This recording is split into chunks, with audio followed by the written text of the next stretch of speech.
Assalamu alaikum viewers, welcome back to Yummy Farm. இன்னைக்கு நம்மளோட சேனல்ல ஒரு Masterchef ரெசிபி தான் फ्रेंड्स பார்க்க போறோம். சாட்டர்டே எபிசோட்ல ப்ளூ டீம்ல வந்து மணிகண்டன் அவங்க, சுமித்ரா அவங்க, அதுக்கு அப்புறமா டாக்டர் நித்யா எல்லாரும் வந்து ஒரு டீம் ப்ளூ டீம்ல இருந்தாங்க. இவங்க எல்லாரும் வந்து ஒரு டிஷ் பண்ணாங்க, தென்கிழக்கு சீமையிலே அப்படின்னு சொல்லிட்டு. ரொம்பவே டிஃப்ரெண்ட்டாக இருந்தது பேரும் அண்ட் டிஷ்ஷும் கூட ரொம்பவுமே பிரமாதமாக ஒரு டிஃப்ரெண்ட்டான டேஸ்ட்டில் இருந்தது. இது வந்து ஒரு மலேசியன் ரெசிபி. ஸோ நம்ம இதை எப்படி பண்ணலான்னு பார்க்கலாம். இந்த ரெசிபி பண்ணுறதுக்கு முதல்ல நம்ம வந்து ஸ்வீட் சோயா சாஸ் வந்து ரெடி பண்ணிடலாம். அது பண்ணுறதுக்கு நான் வந்து ஒரு பேனில் சோயா சாஸ் வந்து ஆட் பண்ணிக்க போகிறேன். நான் வந்து ஹோம்மேட் சோயா சாஸ் எடுத்திருக்கேன். நம்ம சேனலில் இந்த வீடியோ உங்களுக்கு வேணும் அப்படின்னு சொல்லி நினச்சிங்கன்னா கீழே கமெண்ட் செக்ஷனில் கேளுங்க. தனியாக நான் உங்களுக்கு வந்து ஹோம்மேட் சோயா சாஸ் எப்படி பண்ணணும்னு சொல்லிவிட்டு நான் உங்களுக்கு ஸ்பெஷல் வீடியோ அப்லோட் பண்ணுறேன். இப்போ நான் இந்த சோயா சாஸ் ஆட் பண்ணிவிட்டு இதை நல்லா இந்த மாதிரி கொதி வந்ததுக்கப்புறமா நம்ம இதில் ஸ்வீட் டேஸ்ட்டுக்காக நான் வந்து சர்க்கரை சேர்த்துக்கிறேன். நான் வந்து கரும்பு சர்க்கரை சேர்த்துக்கிறேன். ஜாகரி தான் நான் சேர்த்துருக்கிறேன். ஒரு 4 டீஸ்பூன் போல் நீங்கள் வந்து சேர்த்துக்கோங்க. சேர்த்துட்டு இது லைட்டாக வந்து மெல்ட் ஆனதுக்கப்புறமா நம்ம வந்து இந்த மாதிரி மிக்ஸ் பண்ணி விட்டுட்டு லைட்டாக மெல்ட் ஆனதுக்கப்புறமா நம்ம எடுத்தோம் அப்படின்னா சூப்பரான ஸ்வீட் சோயா சாஸ் நம்மளுக்கு வந்து தயாராகிடுச்சு. அவங்க வந்து ஒரு ஃப்ரைட் ரைஸ் பண்ணாங்க. அந்த ஃப்ரைட் ரைஸில் அவங்க வந்து சிக்கன் சேர்த்துருந்தாங்க. என்கிட்ட சிக்கன் இல்லை. ஸோ சிக்கனுக்கு பொதுவாக நீங்கள் வந்து வெஜிடேரியனாக இருந்தீங்கன்னா இந்த மாதிரி வெஜிடபிள்ஸ் எல்லாம் நீங்கள் சேர்த்து பண்ணிக்கலாம். நான் வந்து பீன்ஸ், கேப்சிகம், அதுக்கப்புறமா கேரட், ஸோ இந்த மாதிரி சில வெஜிடபிள்ஸ் எடுத்திருக்கேன். இந்த வெஜிடபிள்ஸில் நம்ம ஒரு மேரினேஷன் பண்ணிக்கணும்.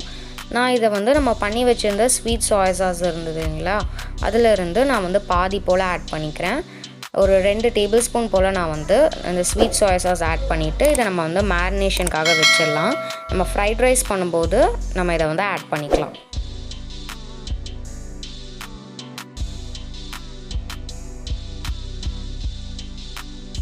அடுத்ததான் நம்ம வந்து சாம்பல் பண்ணிடலாம். இது வந்து ஒரு ஸ்பெஷல் மசாலா. இது பண்ணுறதுக்கு நான் வந்து ஒரு கைப்பிடி அளவுக்கு சின்ன வெங்காயம், 2 பல் பூண்டு, ஒரு 1/4 துண்டு இஞ்சி, அதுக்கப்புறமா ஒரு 2 வரமிளகாய் இந்த மாதிரி கீரி சேர்த்துருக்குறேன். உங்கள்கிட்ட காந்தாரி மிளகாய் இருந்ததுன்னா நீங்கள் அதை யூஸ் பண்ணிக்கலாம். இப்போது நாம் வந்து இது எல்லாத்தையும் வந்து ஒரு மிக்ஸி ஜாரில் ஆட் பண்ணிக்கலாம். வெங்காயம், பூண்டு, இஞ்சி இதெல்லாம், அதுக்கப்புறமா நம்மளுடைய ட்ரை சில்லி, இப்போ இது எல்லாத்தையும் ஆட் பண்ணிவிட்டு நல்ல ஒரு ஃபைன் பேஸ்ட்டாக அரைச்சி எடுத்துக்கோங்க. இது வந்து கொஞ்சம் தண்ணி வேணும்னா நீங்கள் வந்து சேர்த்துக்கலாம். நான் வந்து ஒரு 2 ஸ்பூன் போல் தண்ணி சேர்த்து இந்த மாதிரி நல்ல ஒரு பேஸ்ட்டாக ரெடி பண்ணிட்டேன். இப்போது இது வந்து ரெடி ஆகிடுச்சு.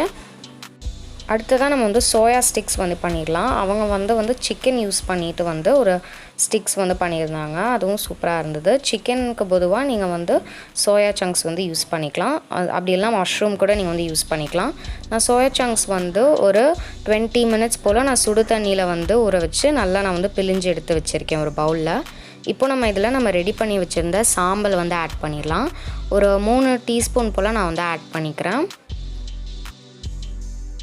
இது கூடவே ஒரு 1/2 டீஸ்பூன் போல் தனியா பவுடர், அதுக்கப்புறமா ஒரு 1/4 டீஸ்பூன் போல் நம்ம வந்து ஜீரக பொடி சேர்த்துக்கலாம். அது கூடவே தேவையான அளவு உப்பு, அதுக்கப்புறமா நம்ம இதில் வந்து லெமன் ஜெஸ்ட் வந்து சேர்த்துக்க போகிறோம். அவங்க வந்து லெமன் கிராஸ் வந்து ஆட் பண்ணியிருந்தாங்க. லெமன் ஜெஸ்ட், லெமன் கிராஸ் ரெண்டுமே ஒரே டேஸ்ட் அண்ட் ஃப்ளேவர் தான் கொடுக்கும். அதனால் நான் லெமன் ஜெஸ்ட் இந்த மாதிரி அதோட தோல் நம்ம வந்து இந்த மாதிரி லைட்டாக சீவி வந்து சேர்த்துக்கோங்க. அவ்வளோதான். அதோடய ஃப்ளேவர் வந்து சூப்பராக இருக்கும் இந்த ரெசிபிக்கு. சேர்த்துட்டு இப்போ நான் இதிலேயே வந்து 1/2 எலுமிச்சம்பழத்தோட சாறு நான் வந்து பிழிஞ்சு வந்து எடுத்துக்கிறேன். ஒரு பாதி எலுமிச்சம்பழத்தோட சாறு சேர்த்துட்டு இப்போ நம்ம இதை வந்து நல்லா வந்து கம்பைன் பண்ணிக்கோங்க. நல்லா கம்பைன் பண்ணிவிட்டு ஒரு 10 மினிட்ஸ் போல் இதை நீங்கள் வந்து நல்லா ஊற விடுங்க. நல்லா மேரினேஷன் ஆகுது ஒரு 10 மினிட்ஸ்க்கு. அப்போ தான் இது வந்து ஃப்ரை பண்ணி நம்ம எடுக்கும்போது டேஸ்ட் வந்து ரொம்பவே சூப்பராக இருக்கும். இப்போது 10 மினிட்ஸ்க்கு அப்புறமா நம்ம இதை பொரிச்சு எடுத்துடலாம். ஆயில் நல்லா ஹீட்டாக இருக்கும்போது நம்ம ஒவ்வொன்றா நம்மளோட சோயா எல்லாத்தையும் நம்ம சேர்த்துட்டு நம்ம இதை வந்து பொரிச்சிட வேண்டியது தான். இது நீங்கள் வந்து நார்மலாக ஸ்நாக்ஸாக கூட நீங்கள் சாப்பிட்லாம். சூப்பராக இருக்கும் இதோட டேஸ்ட்டு. கண்டிப்பாக நீங்கள் இந்த ஒரு ரெசிபியை வந்து ட்ரை பண்ணி பார்க்கணும். இப்போ இது மாதிரி நல்லா வந்து பொரிஞ்சு வந்ததுக்கப்புறமா நம்ம இதை வந்து வெளியில் எடுத்துடலாம். பாருங்கள், நல்லா கிறிஸ்பியாக ரெடி ஆகிடுச்சு. இப்போ நம்ம வந்து அடுத்ததாக நாசி கோரங் வந்து பண்ணிடலாம். இது ஒன்றும் இல்லைங்க, ஃப்ரைட் ரைஸ் தான், அப்படி பேர் வச்சுருக்காங்க.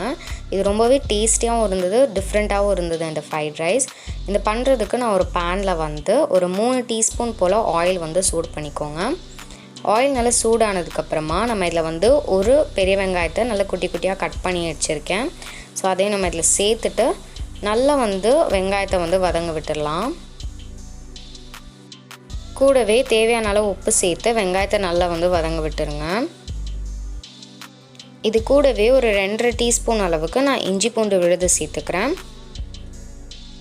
சேர்த்துட்டு நல்லா கலந்துட்டு இதுவும் நல்லா வந்து வதங்க விட்டுருங்க. அந்த வெங்காயம் நல்லா வந்து வதங்கி வரணும். இப்போது வெங்காயம் நல்லா வதங்கினதுக்கப்புறமா நம்ம வந்து வெஜிடபிள்ஸை வந்து சோயா சாஸை கூட நல்லா வந்து ஊற வச்சிடணும் இல்லையா? ஸோ அந்த வெஜிடபிள்ஸ் நம்ம இதில் ஆட் பண்ணிக்கலாம். நீங்கள் வந்து சிக்கன் யூஸ் பண்ணுறதா இருந்தால் இந்த ஸ்டேஜில் நம்ம வந்து மேரினேட் பண்ணி வச்சுருந்த சிக்கன் நீங்கள் வந்து ஆட் பண்ணிக்கலாம். ஆட் பண்ணிவிட்டு நல்லா வந்து வதங்க விட்டுருங்க. இப்போ நம்ம இதை வந்து மூடி போட்டு மூடிட்டு ஒரு 10 மினிட்ஸ் நான் வந்து லோ ஃப்ளேமில் விட்டுற போகிறேன். நல்லா இந்த காய்கறிகள் எல்லாம் நல்லா வேகிற வரைக்கும். இப்போது கிட்டத்தட்ட 10 to 15 மினிட்ஸ் ஆகிடுச்சு. நம்ம இப்போ இதை திறந்து பார்க்கலாம். சூப்பராக நல்லா வந்து அந்த காய்கறிகள்லாம் சாஸோடு நல்லா வந்து கம்பைன் ஆகி நல்லா வெந்து வந்திருக்கு. இப்போது நம்ம பண்ணி வச்சுருந்தோம் இல்லையா சாம்பல், ஸோ அது நம்ம இதில் வந்து சேர்த்துடலாம். இந்த சம்பல் வந்து நல்லா காரமாக இருக்கும். ஸோ அதனால் நீங்கள் வந்து முதல்ல ஆட் பண்ணிவிட்டு டேஸ்ட் பண்ணிவிட்டு அதுக்கப்புறமா நீங்கள் இன்னும் கொஞ்சம் ஆட் பண்ணிக்கோங்க. அதுக்கப்புறமா நம்ம வந்து ரெடி பண்ணி வச்சுருந்தா மீதி சோயா சாஸ் நான் வந்து ஒரு 2 டேபிள் ஸ்பூன் அளவுக்கு ஆட் பண்ணிக்கிறேன். ஆட் பண்ணிவிட்டு நல்லா வந்து மிக்ஸ் பண்ணிக்கோங்க. இந்த ஃப்ரைட் ரைஸ் ரொம்பவே டிஃப்ரெண்ட்டான டேஸ்ட்டில் நல்லா வந்து பிரமாதமாக இருந்தது. நீங்கள் வந்து நார்மலாக லஞ்சுக்கெலாம் இந்த ஃப்ரைட் ரைஸ் வந்து சிம்பிளாகவே பண்ணிடலாம். ரொம்பவே சூப்பராக இருந்தது. இப்போது இது நல்லா வந்து வதங்கிடுச்சு பாருங்கள். இப்போ நம்ம இதில் நம்ம வந்து குக்டு ரைஸ் நான் வந்து ஆட் பண்ணிக்க போகிறேன். சாதம் வடித்து வச்சுருந்த சாதத்தை நம்ம வந்து ஆட் பண்ணிக்கலாம். ஆட் பண்ணிவிட்டு நல்லா வந்து கலந்து விட்டுருங்க ஈவனாக. அவ்வளோதான், நம்மளோட சூப்பரான நாசி கோரங் வந்து ரெடி ஆகிடுச்சு. இந்த ஃப்ரைட் ரைஸ் தான் இது. ரொம்பவே டேஸ்டியாக இருந்தது. அடுத்ததாக நம்ம ஒரு பீனட் சாஸ் வந்து ரெடி பண்ணணும். அதை நம்ம இப்போ செஞ்சிடலாம். அதுக்கு நான் ஒரு மிக்ஸி ஜாரில் வந்து ஒரு 1/4 கப் அளவுக்கு கடலை வந்து சேர்த்துக்கிறேன். பீனட் சேர்த்துட்டு அது கூடவே நான் வந்து சின்ன வெங்காயம் வந்து ஒரு கைப்பிடி அளவுக்கு சின்ன வெங்காயம் சேர்த்துக்கோங்க. அதுக்கப்புறமா நம்ம வந்து இது கூடவே வரமிளகாய் வந்து சேர்த்துக்கலாம். ஒரு 2 வரமிளகாய் நல்லா கீறி சேர்த்துட்டு நம்ம இப்போ இதை மூடி போட்டு மூடி நல்லா இதை வந்து பேஸ்டாட்டாக அரைச்சிட்டு வந்துடலாம். நல்லா அரைச்சதுக்கப்புறமா ஒரு பேனில் நம்ம வந்து அரைச்சி வச்சுருந்த பேஸ்ட் நம்ம இதில் வந்து ஆட் பண்ணிடலாம். நல்லா திக்காக இந்த மாதிரி இருக்குது பார்த்தீங்களா? நீங்கள் இதை நல்லா வந்து அரைச்சிட்டு இந்த மாதிரி பேனில் ஆட் பண்ணதுக்கப்புறமா நீங்கள் நம்ம இதில் வந்து தண்ணி வந்து சேர்த்துடலாம். அதே ஜாரே நான் வந்து கழுவி கொஞ்சம் தண்ணி வந்து சேர்த்துக்க போகிறேன். சேர்த்ததுக்கப்புறமா நம்ம இதை வந்து நல்லா மிக்ஸ் பண்ணிக்கலாம். அவங்களுக்கு வந்து ஒயிட் சாக்லேட் கிடச்சிது. அதனால இந்த காரத்தை வந்து பேலன்ஸ் பண்ணுறதுக்கு அவங்க ஒயிட் சாக்லேட் வந்து யூஸ் பண்ணியிருந்தாங்க. ரொம்பவே நல்லா வந்து ஐடியாஸ் எல்லாமே வந்து பண்ணியிருக்காங்க. ரொம்பவுமே நல்ல ஒரு அவுட்புட்டும் வந்து கொண்டு வந்திருந்தாங்க. நான் வந்து ஒயிட் சாக்லேட் இல்லை, ஸோ ஒயிட் சாக்லேட் பொதுவாக நீங்கள் வந்து மில்க் பவுடர் வந்து யூஸ் பண்ணிக்கலாம். White chocolate milk powder almost ஒரே டேஸ்ட்டில் தான் இருக்கும். அதனால் நான் இன்றைக்கி வந்து மில்க் பவுடர் சேர்த்துக்கிறேன். இந்த மாதிரி நல்லா இது வந்து கொதித்து வந்ததுக்கப்புறமா நான் இதில் வந்து ஒரு 2 to 4 டேபிள் ஸ்பூன் கிட்ட மில்க் பவுடர் சேர்த்துக்கோங்க. சேர்த்துட்டு நல்லா இந்த மாதிரி கலந்து விட்டுருங்க. அவ்வளோதான், நம்மளோட பீனட் சாஸ் வந்து ரெடி ஆகிடுச்சு. ரொம்பவே பர்ஃபெக்டாக டேஸ்ட்டுமே வந்து நல்லா இருந்தது. இது அந்த ஃப்ரைட் ரைஸோடு நல்லா கலந்து சாப்பிடும்போது நல்ல ஒரு டிஃப்ரெண்ட்டான ஒரு டேஸ்ட்டாக இருந்தது. செம்மையாக இருந்தது. கண்டிப்பாக நீங்களும் இந்த ரெசிபியை வந்து ட்ரை பண்ணி பார்க்கணும். இப்போது நான் அடுத்ததாக ரெம்பெக் வந்து தயார் பண்ணிடலாம். இது அவங்க வந்து ஒரு அப்பளம் மாதிரி வச்சுருந்தாங்க இல்லையா, அதுதான் ரொம்பவே டிஃப்ரெண்ட்டான ஒரு டேஸ்ட்டு. இப்போ இதை பண்ணுறதுக்கு ஒரு பவுலில் நம்ம வந்து ஒரு முட்டையை வந்து சேர்த்துக்கோங்க. முட்டை சேர்த்துட்டு இது கூடவே நான் வந்து 1 டீஸ்பூன் அளவுக்கு கார்ன்ஃப்ளவர் சேர்த்துட்டு 3 டீஸ்பூன் அளவுக்கு அரிசி மாவு சேர்த்துக்கோங்க. அரிசி மாவு நல்ல ஒரு கிறிஸ்ப்னஸ் தரும். அப்படியே ஒரு அப்பளம் சாப்பிட்ட மாதிரி 3 டீஸ்பூன் அரிசி மாவையும் நான் இதில் சேர்த்துக்கிறேன். சேர்த்ததுக்கப்புறமா ஒரு ஃபோர்க் யூஸ் பண்ணிவிட்டு நம்ம இதை நல்லா வந்து பீட் பண்ணி எடுத்துக்கோங்க. இப்போது இது கூடவே நான் வந்து ஒரு 1/2 டீஸ்பூன் போல் நான் ஜீரக பொடி சேர்த்துருக்கேன். சேர்த்துட்டு நல்லா வந்து மிக்ஸ் பண்ணியாச்சு. இப்போ நம்ம இதில் வந்து தேங்காய் பால் சேர்த்துக்கலாம். தண்ணி நீங்கள் இதில் வந்து சேர்க்கக்கூடாது.